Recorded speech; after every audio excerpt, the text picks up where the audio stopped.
Hi குட்டீஸ், welcome to kids world channel. நம்ம சேனலில் நம்ம இன்றைக்கி ஒரு இன்ட்ரெஸ்டிங்கான டாபிக் தான் பார்க்க போகிறோம். அது என்னென்னா, இந்த இயர் கொரோனா டிசீஸ் வந்ததுனால நம்ம நிறைய பேர்த்துனால புதுசாக ஸ்கூல் போக முடியலல்ல, நம்ம நிறைய ஆக்டிவிட்டீஸ்லாம் மிஸ் பண்ணுறோம்ல, நிறைய கற்றுக்க முடியலல்ல. அதனால் ஆக்டிவிட்டீஸ் மூலிமா அதெல்லாம் எப்படி கற்றுக்கிறது அப்படின்னு தான் இந்த வீடியோவில் நான் உங்களுக்கு சொல்லித்தர போகிறேன். வாங்க வீடியோக்குள்ளே போகலாம்.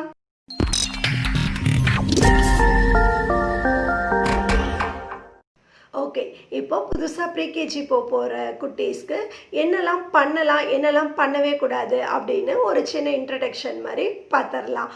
ஃபஸ்ட்டு பாப்பாவுக்கு 2.5 இயர்ஸ் கம்ப்ளீட் ஆகிருக்கணும். நெக்ஸ்ட்டு குழந்தை கையில் பென்னு கொடுத்து எழுத வைக்கக்கூடாது.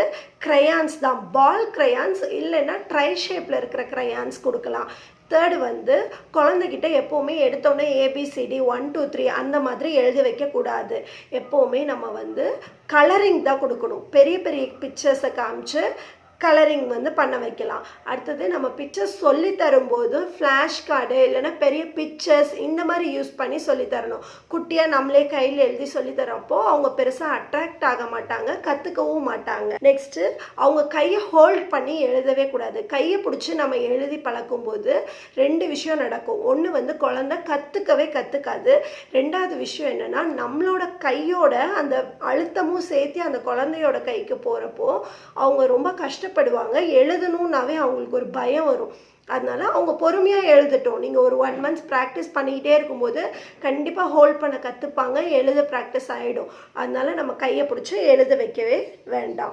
எழுதலைனாலும் நம்ம கம்பல் பண்ணக்கூடாது. சில டைம் நம்ம ஏ போட சொல்லி கொடுத்துருப்போம், பட் குழந்தை கிறுக்கும். நம்ம அதுக்காக நீ ஏ தான் போடணும்லாம் கம்பல் பண்ண தேவையில்லை. 1 week குழந்தை கிறுக்குனாலும் நம்ம திருப்பி நான் ஏ போட்டேன்னு எழுதி காமிச்சோன்னா குழந்தை கண்டிப்பாக கற்றுக்கும், எழுத ஸ்டார்ட் பண்ணிவிடும். இப்போது ப்ரீகேஜி குட்டீஸ்க்கு பேசிக்காக நம்ம என்னெல்லாம் சொல்லித்தரலான்னா, numbers, colours, shapes, alphabets, big small அந்த மாதிரி நிறைய சின்ன சின்ன விஷயங்கள் நம்ம ஈஸியாக கற்றுத்தர முடியும். அது நான் சில மெட்டீரியல்ஸ் வச்சு எப்படி கற்றுத்தரதுன்னு தான் சொல்லித்தர போகிறேன். வாங்க எப்படின்னு பார்க்கலாம். இப்போ நம்ம ஒவ்வொரு புக்கும் அதுக்கான ஆக்டிவிட்டீஸ் எப்படி பண்ணுறதுன்னு பார்த்துடலாம். First pattern writing book.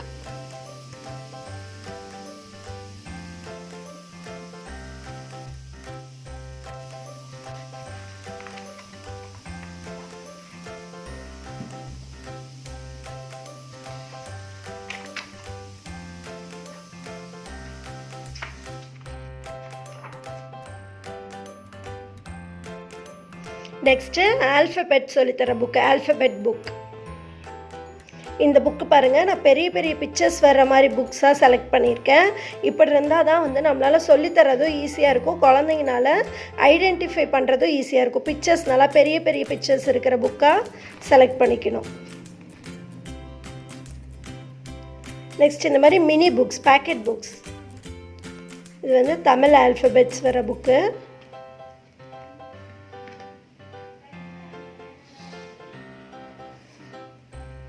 Action words,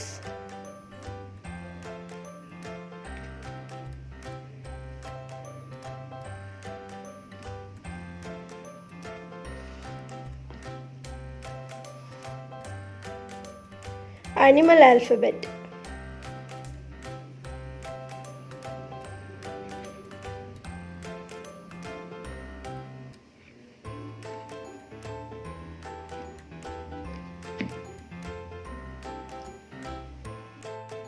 next basic ஷேப்ஸ்க்கு போய்க்கலாம். ஷேப்ஸ் நான்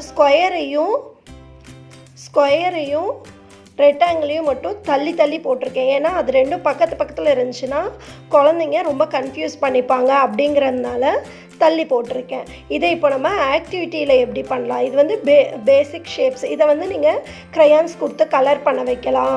நெக்ஸ்ட் இதே மாதிரி இன்னொரு கலர் பேப்பர்ஸில் எல்லா ஷேப்ஸும் கட் பண்ண வச்சுட்டு அது இந்த ஷேப் கூட கொண்டு போய் ஸ்டிக் பண்ண சொல்லலாம். நெக்ஸ்ட்டு ஆக்டிவிட்டியும் பண்ண வைக்கலாம். நான் இதிலேருந்து ஐஸ்கிரீம் ஸ்டிக்ஸை வச்சு 2 ஷேப்ஸ் மட்டும் பண்ண போகிறேன்.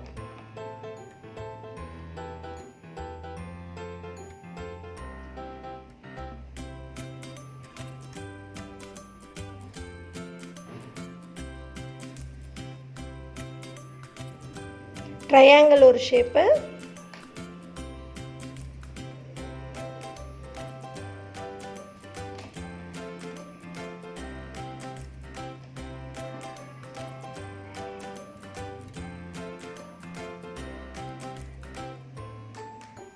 ஸ்டார் ஒரு ஷேப். இந்த மாதிரி குழந்தைங்க பண்ணும்போது ஈஸியாக ஷேப்ஸும் கற்றுப்பாங்க, ஆக்டிவிட்டியோடவும் பண்ணுவாங்க. இதில் 2-in-1 யூஸும் இருக்குது.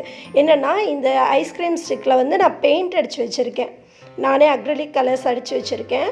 நீங்கள் இந்த கலர்ஸ் அடிச்சுக்கிட்டிங்கன்னா கலர்ஸும் ஈஸியாக சொல்லி கொடுத்துக்கலாம், ஷேப்ஸும் சொல்லி கொடுத்துக்கலாம். மேக்ஸில் 1 to 3 நம்பர் கவுண்டிங்க்கும் இதை வச்சு நம்ம சொல்லி கொடுத்துக்கலாம். இப்போ இன்னொரு ஆக்டிவிட்டி, இப்போ ட்ரையாங்கிள் எடுத்துக்கலாம். ட்ரையாங்கிளுக்கு வந்து 3 சைட்ஸ். அதை நம்ம எப்படி சொல்லித்தரலான்னா இந்த மாதிரி பாம் யூஸ் பண்ணிக்கலாம். பாம் இல்லைனா உள்ளன் த்ரெட் வச்சு என்ன வேணால் நம்ம யூஸ் பண்ணிக்கலாம். குட்டியாக இந்த மாதிரி ஐட்டம்ஸ் எடுத்து ட்ரையாங்கிள் ஹேவ் 3 sides. அப்போ குழந்தைங்க ஈஸியாக புரிஞ்சுப்பாங்க. ட்ரையாங்கிளுக்கு 3 சைட்ஸ் இருக்குங்கிறத ஈஸியாக புரிஞ்சுப்பாங்க. ஆக்டிவிட்டியாக பண்ணும்போது இன்னுமே அவங்க மனசுக்குள்ளே ஈஸியாக பதியும். நெக்ஸ்ட்டு நம்ம பார்க்க போகிறது நம்பர்ஸ் எப்படி கற்றுக்கலான்னு. நம்பர்ஸில் 1 ஃபஸ்ட்டு இந்த மாதிரி எல்லாத்துலேயுமே குட்டி குட்டியாக டாட்ஸ் வச்சு அதை ஜாயின் பண்ண சொல்லி கற்றுக் கொடுத்துட்டு தான் லாஸ்ட்டாக நம்ம என்ன பண்ணணும், 1 போடுறது எப்படின்னு போட வைக்கணும். நம்ம ஃபஸ்ட்டு எடுத்தோடனே 1 போட்டு கொடுத்து, ஏன்னா 1 வந்து ஈஸியான நம்பர், அதனால் நம்ம சொல்லி கொடுத்தா பசங்க டக்குன்னு போட்டுருவாங்க. பட் 2 வந்து கொஞ்சம் அந்த கர்வ்லாம் வர்றதுனால கொஞ்சம் கஷ்டமாக இருக்கும், அது கொஞ்சம் டைம் எடுத்துக்கும். அதனால் நம்ம ஃபஸ்ட்லேருந்தே கொஞ்சம் மெதுவாக பொறுமையாகவே சொல்லி கொடுத்துக்கலாம். ஃபார் எக்ஸாம்பிள் நம்பர் நம்ம சொல்லித்தரதுக்கு நம்ம ஃப்ளாஷ் கார்ட்ஸ் யூஸ் பண்ணோன்னா இன்னும் குட்டீஸ்க்கு வந்து ரொம்ப ஈஸியாக புரியும். நான் வந்து இந்த ஃப்ளாஷ் கார்டு நானே வீட்டில் ரெடி பண்ண ஃப்ளாஷ் கார்டு, நீங்கள் இந்த மாதிரி கூட ரெடி பண்ணி வச்சுக்கலாம். இப்போ வந்து ஒரு செட்டு ஃப்ளாஷ் கார்டு வந்து நம்மளுக்கு எப்படியோ வந்து 100 rupees 150 அந்த மாதிரி வரும். இது வந்து நான் கார்ட்போர்டு அடியில் வச்சு என்ன வேணுமோ நான் அந்த பிக்சர் ட்ரா பண்ணி, இப்போ 1 ஆப்பிள் நான் ஒரு ஃப்ளாஷ் கார்டு தான் பண்ணியிருக்கேன். நம்மளுக்கு எவ்வளோ நம்பர்ஸ்க்கு வேணுமோ மேக்ஸிமம் நர்சரிக்கு வந்து 10 வரைக்கும் இருந்தால் போதும். இப்போ அதே மாதிரி இன்னொன்று என்னென்னா, நான் இங்கே ஆப்பிள் எடுத்திருக்கேன். நம்ம இப்போது ஃப்ரூட்ஸ் எடுத்தோன்னா அந்த 10 வரைக்குமே ஃப்ரூட்ஸ் தான் கொடுக்கணும். இல்லைன்னா நம்ம என்ன பண்ணுறது, ஒரு ஃப்ரூட்டு அடுத்த வெஜிடபிள்ஸ்க்கு போகக்கூடாது. இதில் நம்ம 2 கான்செப்ட் கற்றுக் கொடுக்கலாம். ஒன்று வந்து 1 to 3 10 வரைக்கும் நம்ம கற்றுக் கொடுத்துடலாம். 10 ஃப்ரூட்ஸோட நேமும் நம்ம கற்றுக் கொடுத்துடலாம். டிஃப்ரெண்ட்டான ஃப்ரூட்ஸ் நேம் எடுத்து நம்ம கற்றுக் கொடுத்துடலாம். அப்புறம் இந்த இடத்துல இன்னொரு விஷயம் என்னென்னா, மேக்ஸிமம் நம்ம வந்து என்ன பண்ணுவோம்னா ஆப்பிள் ரெட்டு தான் அப்படின்னு கலர் பண்ணுவோம். சில குழந்தைங்க வந்து ப்ரௌன் பண்ணுவாங்க, க்ரீன் பண்ணுவாங்க. அப்போ வந்து அவங்கள இல்லை ரெட்டு தான் வரும் அப்படின்னு ஃபஸ்ட்டே நம்ம என்ன பண்ணக்கூடாதுன்னா கண்ட்ரோல் பண்ணக்கூடாது. ஏன் பண்ணக்கூடாதுன்னா அதுக்காக அவங்க தப்பாக பண்ணும்போது சொல்லித்தரக்கூடாதுன்னு இல்லை, சொல்லித்தரலாம். எப்படின்னா நம்ம எப்படி சொல்லணும்னா, ஓ நீ ப்ரௌன் கலரில் ஆப்பிள் பார்த்தியா, எங்கே பார்த்த அப்படின்னா குழந்தை கண்டிப்பாக சொல்லும். மேபி குழந்தை வந்து சப்போட்டாவை பார்த்துட்டு ஆப்பிள்னு நினச்சிட்ருக்கலாம், இல்லை ஏதாவது ஒரு டயக்ராமில் பிக்சர் கலரிங்கில் அந்த மாதிரி பார்த்துருக்கலாம். அப்போ அது சொன்னதுக்கப்புறம் இல்லை அங்கே வந்து பிக்சருக்காக அப்படி கொடுத்துருக்காங்க, ரியலில் வந்து ஆப்பிள் க்ரீன் அண்ட் ரெட்டில் தான் இருக்கும் அப்படின்னு நம்ம சொல்லி புரிய வைக்கணும். இந்த மாதிரி ஃப்ளாஷ் கார்ட்ஸ் வந்து நீங்களே எல்லாத்துக்குமே ஆல்ஃபபெட்ஸ்க்கு அப்புறம் 1 to 3க்கு ஷேப்ஸ்க்கு எல்லாத்துக்கும் பண்ணி வச்சுக்கிட்டா இன்னுமே ஈஸியாக இருக்கும். இதே மாதிரி நம்ம ஃப்ளாஷ் கார்டு ரெடி பண்ணும்போது இன்னொரு ப்ளஸ் பாயிண்ட் என்னென்னா, குழந்தையும் சேர்ந்து பண்ணுவாங்க. இப்போ இதிலலாம் கலரிங் வந்து குழந்தைங்கள அடிக்க வைக்கலாம், குழந்தைங்கள கலர் பண்ண வைக்கலாம், நம்ம நம்பர்ஸ் எழுதலாம். நெக்ஸ்ட்டு கொஞ்ச நாள் ஆச்சுன்னா அவங்களே நம்ம ஷேப்ஸ் எல்லாம் எழுத வைக்க கற்றுத்தரலாம். அதுக்காக தான் நம்பர் கவுண்ட்ஸ்க்கு நிறைய ஆக்டிவிட்டீஸ் பண்ணலாம். நான் சும்மா கொஞ்சம் ஆக்டிவிட்டி மட்டும் உங்களுக்கு சொல்லித்தரேன். இதில் வந்து இப்போ எவ்வளோ இங்கே எத்தனை இருக்குது 1, அப்போது நம்ம இங்கே ஒரு பிம்பாம் வைக்கணும். நம்ம இதை போட்டு கொடுத்துட்டோன்னா குழந்தைங்க வந்து இந்த மாதிரி ஆக்டிவிட்டீஸ் பண்ணும்போது ரொம்ப என்ஜாய் பண்ணி பண்ணுவாங்க.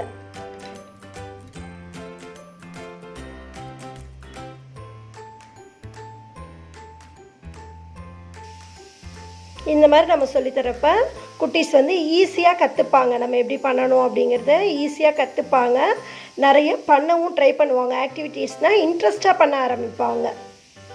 நெக்ஸ்ட்டு கவுண்டிங்க்கு 1 2 3 4 5 இப்படி சொல்லித்தரலாம். இதில் நான் ஃபஸ்ட்டே சொன்னது தான், இதில் 2 விஷயம் இருக்குது. ஒன்று என்னென்னா, நம்ம கலர்ஸும் ஈஸியாக கற்றுக் கொடுத்துர்லாம், ப்ளஸ் வந்து 1 to 3யும் ஈஸியாக கற்றுக் கொடுத்துர்லாம். இதை வச்சு ஷேப்ஸு கவுண்டிங் எல்லாமே நம்ம ஈஸியாக சொல்லித்தர முடியும். குழந்தைங்களும் ஈஸியாக பண்ணுவாங்க. இப்போ இது எல்லாமே நான் அக்ரிலிக் கலரில் நானே வீட்டில் பெயிண்ட் பண்ண ஸ்டிக்ஸ் தான், நானே பெயிண்ட் பண்ணி, ஏன்னா கலர்ஃபுல்லாக இருந்தால் இன்னுமே குட்டீஸ் வந்து இன்ட்ரெஸ்ட்டாக பண்ணுவாங்கங்கிறதுக்காக நானே கலர் பண்ணி வச்சுருக்கிறேன். இது வந்து எக்ஸ்ட்ரா ஒரு ஆக்டிவிட்டி புக். இது வந்து நம்ம ஷேடோஸ் சொல்லித்தரது. இப்போ ஸ்ட்ராபெரியோட ஷேடோ இதில் எங்கே இருக்குதுன்னு ஷேடோஸ் வச்சு கண்டுபிடிக்கிறது. அப்புறம் இந்த மாதிரி இதோட கலர் ஆக்டிவிட்டீஸ் பண்ண வைக்கிறது. நெக்ஸ்ட் இங்கே இருக்க பாருங்கள் ஷேப்ஸ். இந்த மாதிரி நம்ம குட்டியாக பேப்பர்ஸில் கட் பண்ணி வச்சுக்கலாம். இல்லைனா கலர் பண்ண சொல்லி இந்த மாதிரி பிரிண்ட் அவுட் எடுத்துக்கலாம். இல்லைனா நம்மளே வந்து பேப்பரில் ட்ரா பண்ணி கொடுக்குறதுனா கொடுத்துக்கலாம். இல்லை புக்ஸ் வாங்கி கொடுத்துக்கலாம். இந்த மாதிரி என்ன வேணால் பண்ணி குழந்தைங்கள என்கேஜ் பண்ணலாம். எந்த அனிமலோட டெய்ல் எதுக்கு வரும் அப்படிங்கிற மாதிரி கண்டுபிடிக்க சொன்னால் குழந்தைங்க ரொம்ப இன்ட்ரெஸ்ட்டாக இந்த மாதிரி ஆக்டிவிட்டீஸ்லாம் நல்லா இன்ட்ரெஸ்ட்டாக பண்ணுவாங்க. இப்போ நோட்டு ஸ்லைட்ஸ் இது மட்டும் கொடுத்துட்டு இருந்தோம்னா குட்டீஸ்க்கு ரொம்ப போர் அடிக்கும். அந்த மாதிரி டைமில் நம்ம இந்த மாதிரி ஒயிட் போர்ட்ஸ் கூட யூஸ் பண்ணிக்கலாம். இந்த மாதிரி யூஸ் பண்ணி சொன்னோன்னா அவங்களுக்கும் அவங்க ஒரு டீச்சிங் ப்ரொஃபஷன் மாதிரி அதை நினச்சிக்கிட்டு அவங்களும் அதில் ஈஸியாக எழுதுவாங்க.